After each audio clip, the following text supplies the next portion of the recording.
नमस्कार दोस्तों, स्वागत है आपका मनी वर्ल्ड में। आज मैं पहली बार हिंदी में वीडियो रिकॉर्ड करने जा रहा हूं, तो उम्मीद है आपको वो पसंद आएगा। आज का विषय है कि आपको क्रेडिट कार्ड लेना चाहिए।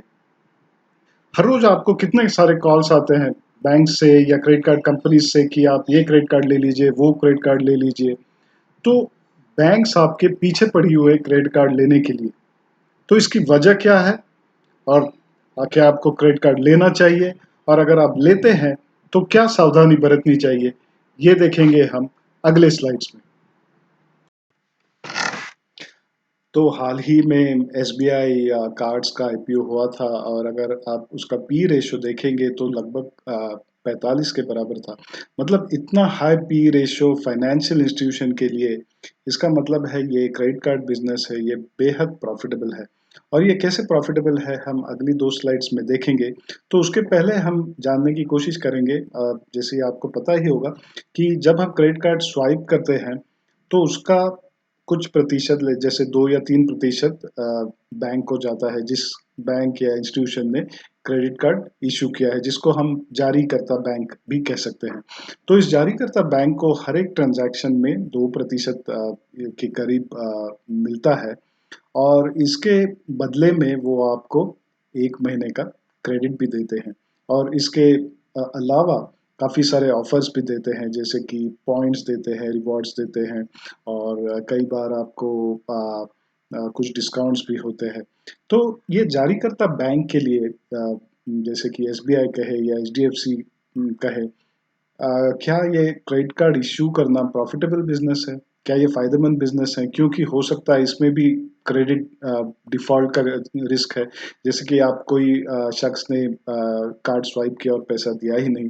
तो ये रिस्क हमेशा लोन में होता है, वो इस प्रोडक्ट में भी है। लेकिन आपको जब कार्ड इश्यू किया जाता है तब आपको सैलरी स्लिप वगैरह डॉक्यूमेंट्स देने पड़ते हैं, और इससे बैंक की तसल्ली हो जाती है कि आप क्रेडिट देने के लायक हैं।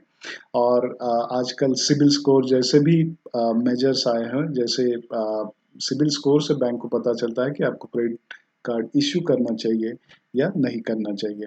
तो यहाँ तक तो सब कुछ ठीक ठाक चल रहा है कि आपने क्रेडिट कार्ड स्वाइप किया, बैंक को भी पैसा मिल गया, बैंक भी खुश, मर्चेंट को भी पैसा मिल गया, मर्चेंट भी खुश, और आपको भी क्रेडिट मिल गया, इसलिए आप भी खुश।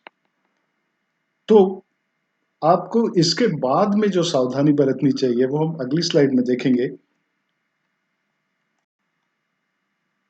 तो बैंक के लिए असली नाटक जो है वो अब शुरू हो गया है कि आपको तो क्रेडिट तो मिल गया, लेकिन क्या आपके पास पैसे थे उतना खर्च करने के लिए? तो आजकल का पहले मेरे पास 2004 से क्रेडिट कार्ड है, और उस ज़माने में लोग बहुत डरते थे क्रेडिट कार्ड लेने से, क्योंकि अक्सर क्या होता है कि आप क्रेडिट कार्ड की लिमिट तक खर्चा कर देते हैं, और बाद में वो जब सैलरी आ जाती है तो आपको चुकाने की आपकी हैसियत नहीं होती।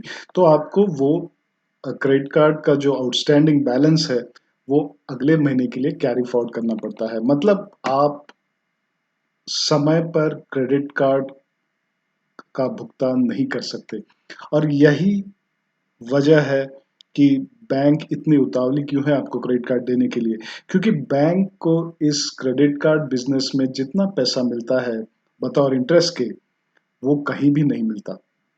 तो यहाँ मिसाल के तौर पे आप देख लीजिए कि बैंक के हिसाब से आप देखेंगे, अगर मैं बैंक हूँ समझिए, तो मेरे इन्वेस्टमेंट्स जो है गवर्नमेंट सिक्योरिटीज में या अदर सिक्योरिटीज में, वो लगभग 7 से 10% कमाते हैं मेरे लिए। जो मैं लोन्स देता हूँ दूसरे बिजनेसेस को, जैसे कि शॉपकीपर्स को, इंडस्ट्रियलिस्ट को, तो उसमें मैं 10 से 18% की उम्मीद कर सकता हूँ। ऑफ कोर्स ये रफ फिगर्स हैं, थोड़े बहुत यहाँ वहाँ होंगे। लेकिन जब क्रेडिट कार्ड का डिफ़ॉल्ट होता है, तो उस पर इंटरेस्ट कितना होता है? क्या आपने कभी पढ़ा है एग्रीमेंट में? तो वो लगभग 2 से 3 या 4% तक भी होता है प्रति महीना। तो अगर 3% भी आप देखेंगे प्रति महीना, तो वो साल भर का 36% से भी ज़्यादा होता है।